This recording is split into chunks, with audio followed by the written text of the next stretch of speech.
Cousins, what's up? It's your boy Chevy from the New Faith Christian Church of Springfield. Listen, I want to talk to y'all tonight because it's Sunday. It's Sunday. That's right. It's Sunday. Y'all, it's Sunday. You know what that means? It's time for Sensational Sundays with Chevy. And doggone it, I got something that I want to say tonight. So I want you to go grab your mama, your sisters, and your cousins and them. Tell them to come on, because we need to have a conversation. Yes, we need to have a conversation. I always try to preface what I'm going to say with these particular words, and so I'm going to let them echo again tonight. What comes from the heart, coming from here, reaches the heart. I want to reach that there in your chest. What comes from the heart reaches the heart. So I think it's high time that we have this conversation. And if we're going to get somewhere in our lives, then we need to have this conversation. Here we go. As we go throughout this thing that we call life, we are going to be fortunate enough to meet many people. Some people, I'm not going to tell you a lie, it's going to be an absolute pleasure to meet them. While on the other hand, cousins, it's going to be some people where you'd be like, dog, God, I don't understand why you would even allow me to cross paths with this person. They irritate me. Everything about them makes me uncomfortable. They make my butt itch. And God, I just don't know what to do. I don't like them, but yet you tell me that I have to love them. I don't understand. I'm trying to keep your statutes, but yet, God, I know how I feel on the inside. Have you been there? I guarantee you that if you haven't been there yet, then eventually you are definitely going to get there. Listen, cousins, after you meet some people, whether they are friends, whether they are family, whether they are co-workers or acquaintances, whatever they are to you, you will eventually form an opinion of them. That's right, I said it. You will eventually form an opinion of them. And your opinion and your perception of them can speak volumes depending on which atmosphere you are in. Stay with me, let's talk, because I want to get to the meat of this conversation tonight. Many of us, especially young people, especially millennials, we are very clear on the position that we have of what other people think of us. We are very clear. Some people take the position of, I don't care what nobody says about me. I don't care what nobody thinks about me. Some people even go as far as to say, if you're not feeding me, financing me, or freaking me, I don't really care what you have to say about me. Don't turn me off. Let's still keep talking. While other people are very concerned of who people think you are, or what people's opinion of you are. Listen. I got something for both of y'all tonight, for both groups of people. There's not really many people that stand in the middle of, I don't care what people say or think about me, or I do care what people say or think about me. But what I want to bring up to you tonight is this.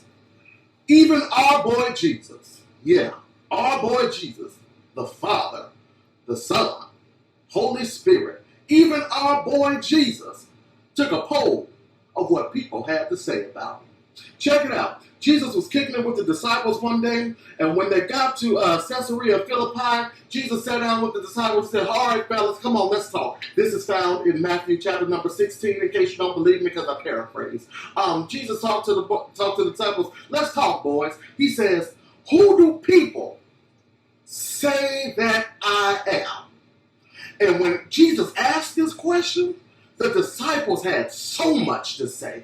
Oh, some people say you're Jeremiah, or some people say you're John the Baptist. Some people say you're one of the prophets of the Old Testament. It really don't make much sense. But Jesus, this is what people are saying about you. This is what people say you are. Jesus said, all right, that's all fine and good, but I got another question. Oh, what's up, Jesus? What can we do for you, Jesus? Jesus said, who do you say that I am? What? Who do you say that I am? And in my imagination, I could see this unfold, because when Jesus asked this particular question, there was a holy hush that fell over the disciples. Everybody that had something to say before ain't got nothing to say now. It's real different when you want to run back to people and tell them what other people are saying, but you leave out what you are saying. What you say, I can't get no help right there. And so the holy hush fell over the disciples, and Peter had enough boldness to say, wait a minute. I believe that you are the Christ. You are the Son of the living God. The part about this story that perplexes me the most is the fact that there are a group of 12 individuals hanging out with one person. One person, one person. There's a group of 12 people hanging out with one person.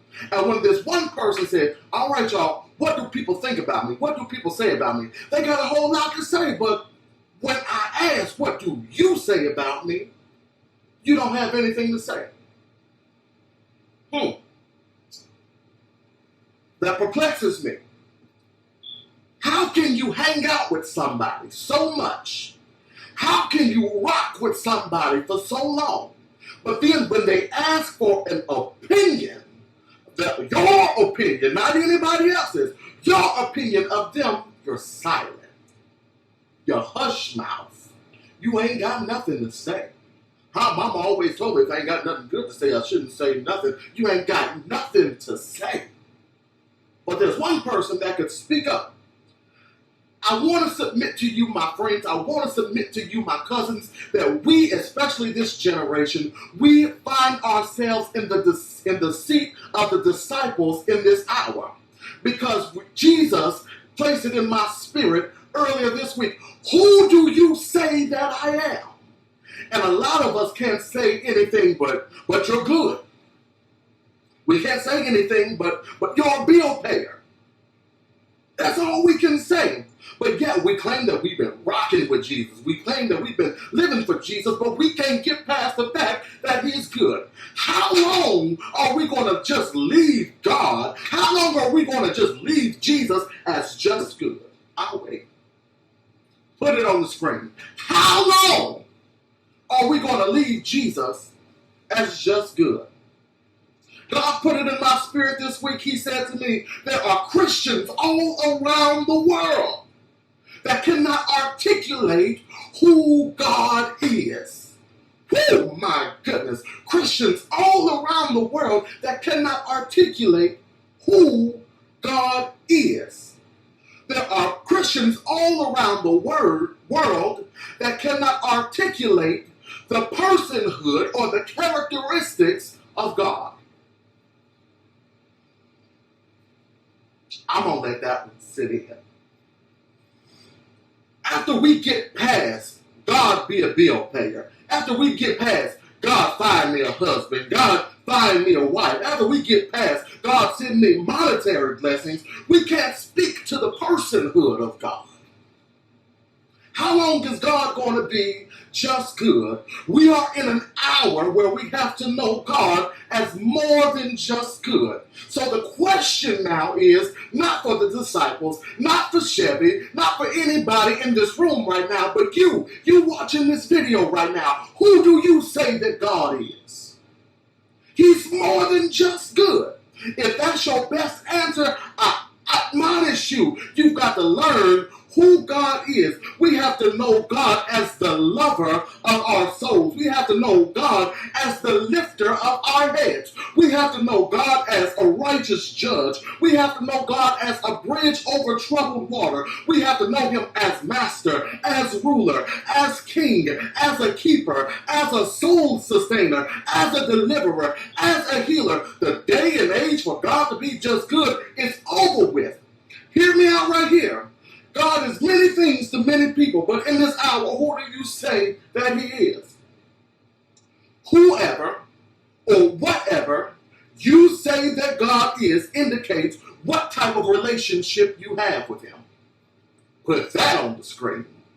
Whoever or whatever that you say God is indicates what type of relationship you have with him. And to be honest with you guys, many of us have a shallow relationship with God at best. Because we can't do anything but say, God is good. God bless me with this job. We love to get on Facebook. Got the job. God bless me with the job. But what else can we say that God has blessed us with? We don't talk about how God has blessed us with health. We don't talk about how God has blessed us with strength. We don't talk about how God has blessed us with competence. We don't talk about how God has blessed us with good mental health. But we want to talk about the tangible things that we can receive. We want to talk about the blessings rather than the personhood of God. Let me calm down because I'm not supposed to be yelling at y'all on Sunday. So, woosah, woosah. All right? So, if you are still in the mindset in this hour that God is just good, I want to admonish you. Hey, bruh. Hey, sis. Hey, cousin. Maybe, just maybe, perhaps, it's time that you begin to deepen your relationship with God. Maybe, just maybe, it's time for you to deepen your spiritual roots because God is so much more than just good to you. So I'm going to ask you this question just one more time. One time for the one time. I'm going to ask you just one more time. I'm going to ask you for the people in the back. Y'all listening? Listen up, cousins. Who do you, friends, who do you say that God is? In this hour, God really wants to know, who do you say that I am?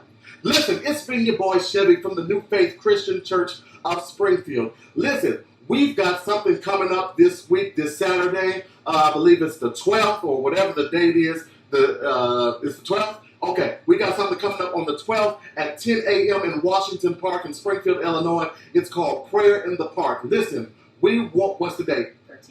The 13th, Saturday the 13th, we want you to meet us in Washington Park for Prayer in the Park. We will be praying individually for people, and then we're going to have corporate prayer. Listen, I want you to meet us. I want you to bring any issues you have. I want you to bring any prayer requests that you have.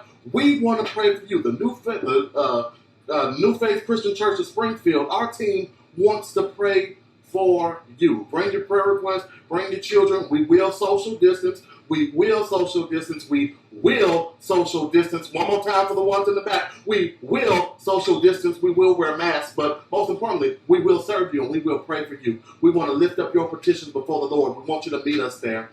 Listen, I want you to like us on Facebook at the New Faith Christian Church of Springfield, Illinois. I want you to follow us on Instagram at the New Faith Christian Church. I want you to follow us on Snapchat at New Faith CCOS. So we want you to stay in tune to what's going on. We are serving the community, and we don't want to forget about you because you hold that phone. Yeah, you looking at that computer. You are our favorite cousin, and we love you. We want to serve you. Listen, if you have any prayer requests, or if you cannot make it this Saturday, or if you have any prayer requests for the midweek prayer of faith, we want you to email us at newfaithcc@gmail.com. Once again, cousins, it's been your boy Chevy from the New Faith Christian Church of Springfield, where we are restoring a generation to the faith. God bless you.